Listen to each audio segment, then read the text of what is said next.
ስሜ ዳሞ በለጠ ወልዴ ይባላለሁ። የሥራ ኃላፊነቴ የጆካ ባህላዊ አስተዳደር ሸንጎ ዋና ጸሐፊ ነኝ። የማዕከላዊ ኢትዮጵያ የባህል ሸንጎ ዋና ጸሐፊ ነኝ። በጉራጌ ማህበረሰብ መስቀል ማለት የበዓላት ሁሉ ንጉስ ወይም ደግሞ አውራ ተብሎ ነው የሚባለው። ይሄ የተባለበትም የራሱ የሆነ ምክንያት አለው።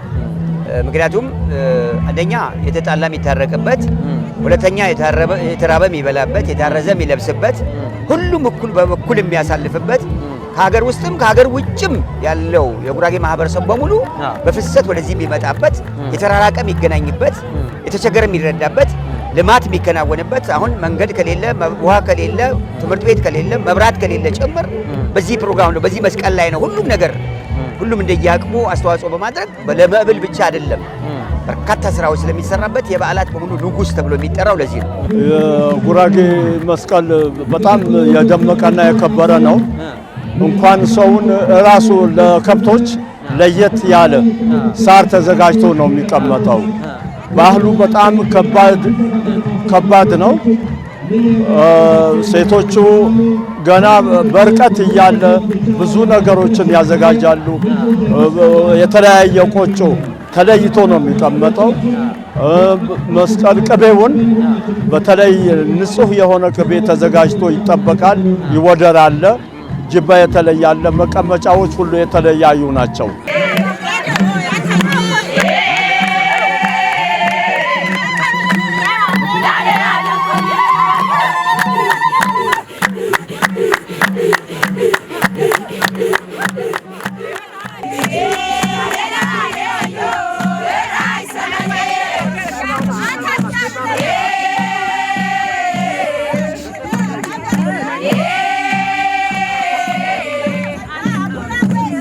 ሐጅ ሙራድ ሐሰን አርሶ አደር ነኝ።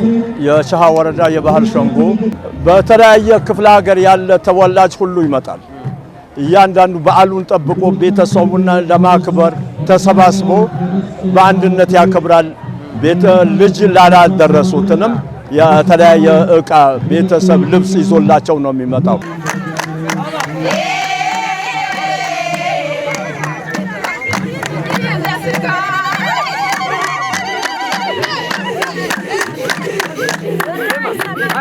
ስማችሁ ንገሩኝ። አንቺ ከየት ነሽ? ማነሽ?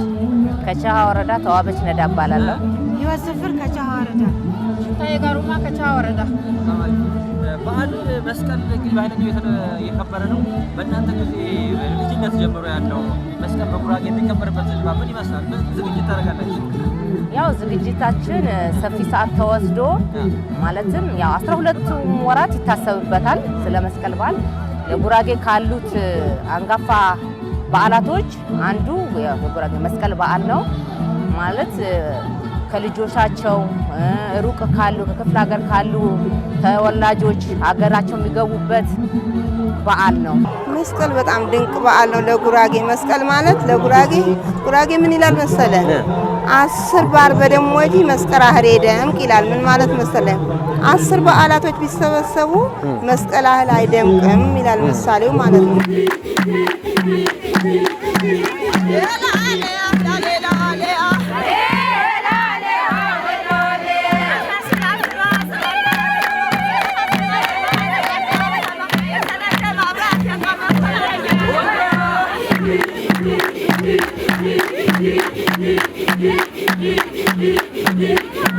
መስቀል በጉራጌ በጣም ድንቅ ነው።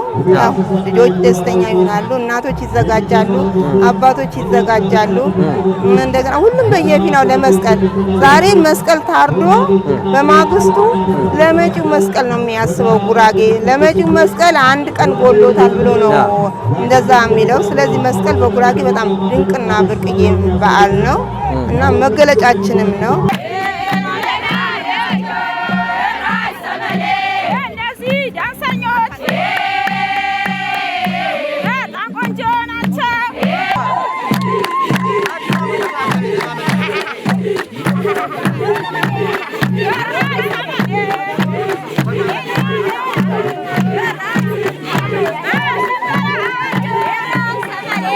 ቅድመ ዝግጅቱ የሚጀምረው ሐምሌ 15 ጀምሮ ነው። ሐምሌ 15 ይጀመርና የመጀመሪያው የሚዘጋጀው የእንሰት መፋቅ የቆጮ ዝግጅት ነው የሚጀምረው። እሱ ከተሰራ በኋላ ደግሞ በሂደት ወደ እንጨት ፈለጣ ይመጣል። ከዛ ደግሞ የእናቴዎች ቅቤ ውጆ የሚባል ነገር አለ። በጋራ እቁብ የሚሰበስቡት እንደ ገንዘብ የሚሰበሰብ ቅቤ ውጆ የሚባል ነበር አለ። የሱ ዳማዳ ይደመራል። በየአሁን አንደኛው ላም ላይ ቅቤ ይኖረዋል፣ ሌላኛው ደግሞ አይቤ ይኖረዋል። ግን አንድ ላይ ሲያዋህዱ ደግሞ ብዙ ቅቤ ማግኘት ትችላላቸው። ቅቤ ማዘጋጀት ስራ ይሰራል። ከዛ እንጨት መፍለጥ አለ። ከዛ ደመራ ማቆም አለ። ከዛ በኋላ ቤት የማሰማመር ስራ ነው የሚሰራ። ይሄን ከተደረገ በኋላ ደግሞ በስተመጨረሻ ወዴት ነው? ወደ በሬ ዝግጅት፣ በሬ መግዛት፣ ቤት ቀለም መቀባት፣ ሌሎች ነገሮች ማስተካከሎች፣ አጥር፣ የውጭ አጥር አሁን እንደምታዩት እዚህ አካባቢ ያያዙት አጥር ይኖራል። እንደዚህ አጥር አዳዲስ የሚታጠሩ አጥሮች አሉ። አጥር የማጠር የማስተካከል፣ አካባቢውን ውብ የማድረግ ጽዱ የማድረግ፣ በመካከላቸው ችግር ያለባቸው ሰዎች የተጋጩ ሰዎች መርጦ ለእርቅ እንዲዘጋጁ ማድረግ፣ ይሄ ሁሉ ዝግጅት ስለሚደረግ ትልቅ በዓል ፕሮግራም ነው ማለት ነው።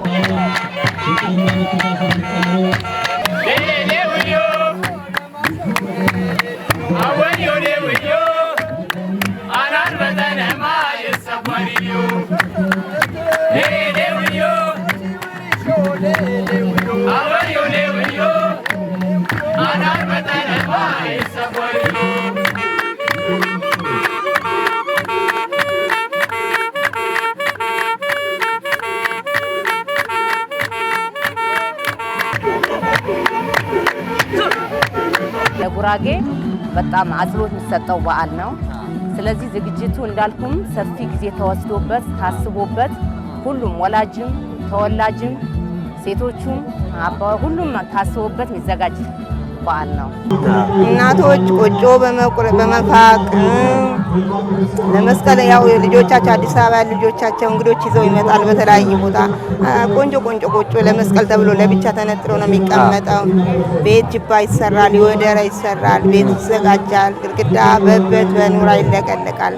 አባቶች እንጨት ይፈልጣሉ በመስቀል ላይ ያው እንጨት እንዳያጨናብሳቸው ቆጮ ቆንጆ ተደርጎ እንዲጋገር ተብሎ በረጅም ጊዜ ነው ደርቆ ካብሎ ወጥቶለት ነው የሚዘጋጀው።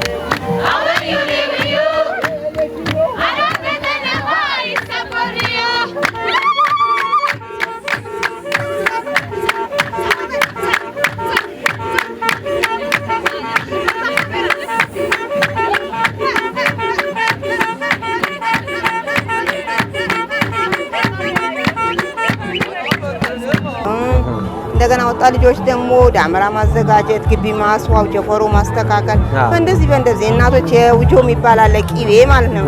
የቂቤ ውጆ እሱ ያን የቂቤ ቁብ ነው። ቂቤ ቁብ ማለት ነው። እንደዚህ እየተዘጋጀ በከባድ ሁኔታ ነው የሚዘጋጁለት ማለት በቃ መኖር ማለት ለመስቀል ማለት ትችላለህ ጉራጌ ማለት ነው።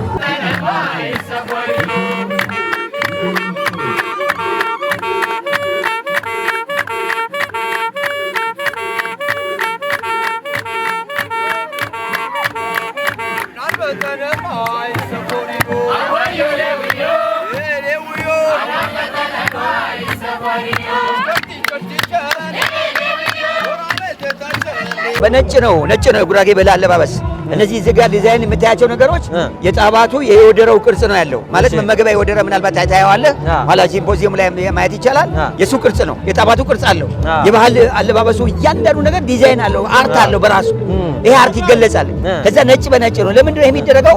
ሐዋርያቶችን ለማምሰል ነው። ሐዋርያቶች እንግዲህ ነጭ ለብሰው ነው ብዙ ነገር አደረጉ የሚባለውና ሐዋርያቱን ቤተ ክርስቲያንም ጭምር በመምሰል ነው። እግዚአብሔር ቤትን በመምሰል ነው። የተቀደሰ ተግባርም ስለሆነ ልጅ የሚመረቅበት የሚባረክበትም ስለሆነ ነጭ ተለብሶ ነው። ነጭ ደግሞ የሚመሰለው በተስፋ ነው፣ በደስታ ነው፣ ብሩህ ነው። ብሩህ ለማድረግ ነውና በዚህ ነው አለባበሳችን ነጭ የሚደረገውና ጠቆር ያለ ልብስ እንደውም አይለበስም፣ አይፈቀድም። ነጣ ያለ ነገር ነው። አይምሮም ነፃ እንዲሆን በቃ ቀና አመለካከት ይኑሮን፣ ንጹህ አመለካከት ይኑሮን፣ ጥሩ አስተሳሰብ እንዲፈጠር ተስፋ ብሩህ ነገር ለማየት ነው የሚዘጋጀውና በዚህ መልኩ ይደረግ።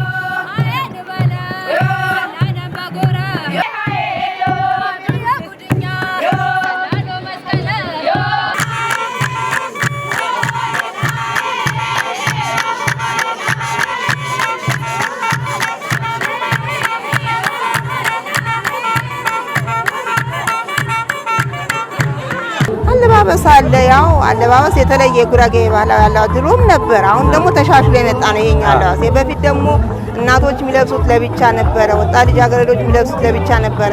የታጩ ልጃገረዶች ያገቡት ሁሉም በየፈርጃቸው የተለያየ አለባበስ ነበራቸው። ያው እንዳሁን አልነበረም። ያው በፊት ገበያ ላይ ለጭፈራ ይወጣል።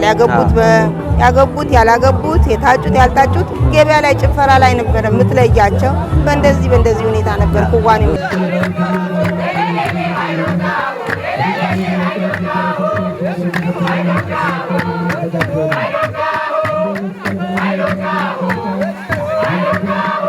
ለመስቀል ተብሎ ልብስ ይገዛል። የራሱ የባህል ልብስ አለው። ድሮ ምን ህፃን ሆኜ ይሄ ልብስ ነው ሲገዛልኝ የነበረው። የድሮ ባህል ማሽን ይባላል። ሻሹ ያው አንድ አይነት ነው እና ልብስ የመስቀል ተብሎ ለልጅ ልብስ ይገዛል። ግዴታ ነው አይደለም? ልብስ የሚበላበትም እቃ ይገዛል። ጣባት ትንሽዬው ልጅ ባለ ቁጥር 8 ካለ 8 ይገዛል፣ 9 ካለ 9 ይገዛል። የራሱ ባህል አለው። ያን ደግሞ የራሱ የሚበላበት ይወደር የሚባል አለ፣ የገበታ ማቅረቢያ ማለት ነው። በዛ ሁሉ ሰው እንዲያስቀምጣል። ከኮባ የሚሰራ ጥረስ የሚባል አለ። በዛ ሁሉም በጥረሱ ያስቀምጣል። አዲሱ ልብስ ለብሶ ያንን የሚበላበት ሂደት አለ። ቢያንስ ጠዋት እስከሚነጋ ይጨንቀን ነበረ። መስቀል ማለት የአዲሱ ልብስ ለብሰን ለልጆች የምንወርቅበት 3 ዓመት 1 ዓመት የቀረ ወንድሞቻችን የሚመጡበት ዞረን የምናናግርበት በዓል ነው።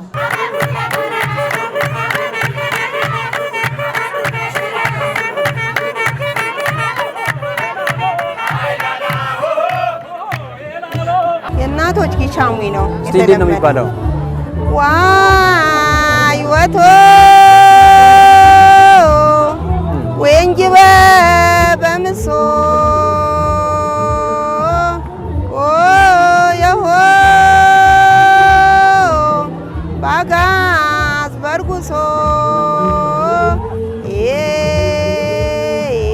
አገረ ማኮን ዋይና የጎንቸ መዘን ዋይና የዘጓራጭን ዋይና የትም ታጨሽን ዋይና ይቻሜ እያታሽ እጥየ የስማደን ቁርጥየ ይቻሜ እንደዚህ እያሉ ይጫወታሉ።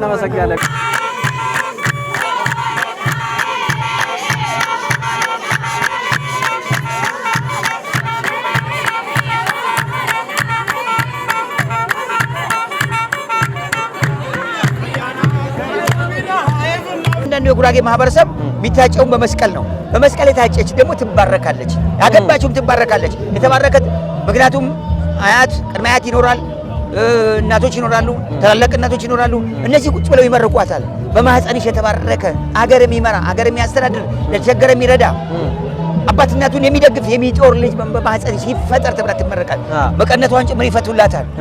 እንጸንስ፣ የዚህ አይነት ትውልድ እንጸንስ ማለት ሴትም ከሆነች ደግሞ ሀገር የምትመራ ሀገር የምታስተዳድር ታዋቂ የሆነ ሴት እንድትፈጠር ስለሚመረቅ ሁሉም በተሰበሰበት ደግሞ ምን ይሆናል? ትውውቅም ነው።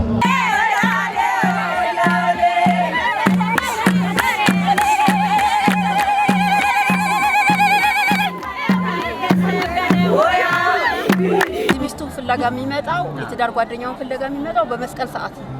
ስለዚህ በጭፈራ ቦታ ይሆናል፣ በአካባቢ ይሆናል። አንተ ለምሳሌ ወንድየው አሜሪካ ሊሆን ይችላል፣ መስቀል ይመጣል። ልጅቷ አዲስ አበባ ልትሆን ትችላለች፣ ትመጣለች። በዛን ሰዓት በዚህ በጫወታ ሰዓት በእንደዚህ አይነት ሁኔታ በልብስ ተሰባስበን በዛ ሰዓት ትጠጣጫለህ፣ ጓደኛ ትይዛለህ። ከዛ በኋላ ትዳርህን ትመሰረታለህ። ይሄ ትክክለኛ ያለ የነበረም አሁንም ያለ ነው።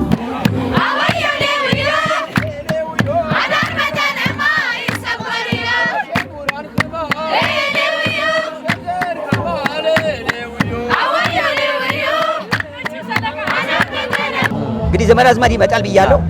ጉራጌ ብቻ አይደለም እኮ የሚመጣው። በኢትዮጵያ ውስጥ ያሉ ብሔር ብሔረሰቦች ያው ጉራጌ ማለት ያው እንደ ጨው ነው፣ ሁሉም ቦታ ላይ ያለ ታውቃላችሁ።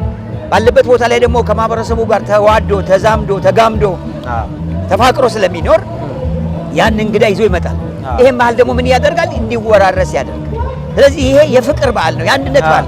በግል ብቻ አይደለም፣ አካባቢው ህብረተሰብ በጠቅላላውን ነው በአንድነት ነው የሚያከብረው። መስቀሉ ሁላችንም ይሰበስበናል፣ በፍቅር ያገናኘናል፣ በእውነት ያስተሳስረናል፣ በሰላም ያጣምረናል።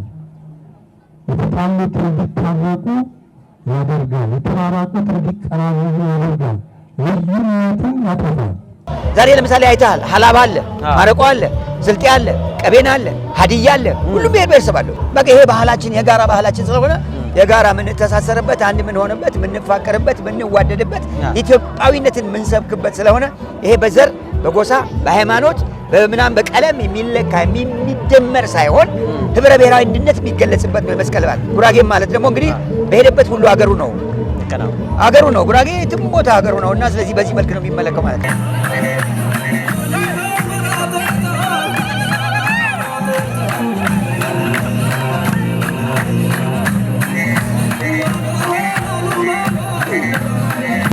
አጠቃላይ የኢትዮጵያ ሕዝብ በሙሉ እንዲሁም የጉራጌ ልጆች ባላችሁበት ውጭ ሀገርም ሀገር ውስጥም ያሉ እንኳን ለመስቀል በዓል አደረሳችሁ አደረሰን። እንኳን ለ2018 የመስቀል በዓል እንኳን አደረሳችሁ። እንኳን ለ2018 የመስቀል በዓል በሰላም አደረሳችሁ። የጉራጌ ልጆች ባላችሁበት ኑ በጋራ ሀገራችንን እናልማ እላቸዋል። መልካም ወህመያ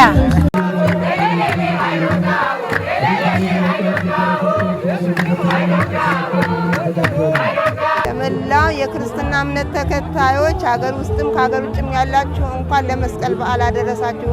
ቤተሰቦቼ፣ ልጆቼ፣ ዘመዶቼ፣ ወንድሞቼ ሁላችሁም እናንተም የሚዲያ አካላት ሁላችሁ እንኳን አደረሳችሁ ይላል። እንኳን አብሮ አደረሰን። እናመሰግናለን። አዎ እንግዲህ ለመስቀል በዓል ትልቅ በዓል ነው ይሄ በዓል። ለ2018 የመስቀል በዓል እንኳን በሰላምና በጤና በአንድነት አደረሳችሁ። ለዘንድሮ ለ2018 መስቀል በዓል እንዳደረሰን ሁሉ ደምሮን ሳይቀንሰን አገራችን ሰላም ሆኖ ወንድም ወንድሙን ሳይገድል ወንድም ወንድሙ ሳያግት ሌላ ችግር ሳይፈጠር በዘር በሃይማኖት በጎሳ በብሔር በማንነት ሳንከፋፈል አንድ ሆነን ተደምረን ለ2019 እንዲያደርሰን መልካም ምኞቴን እገልጻለሁ። እጅግ አድርጌ አመሰግናለሁ።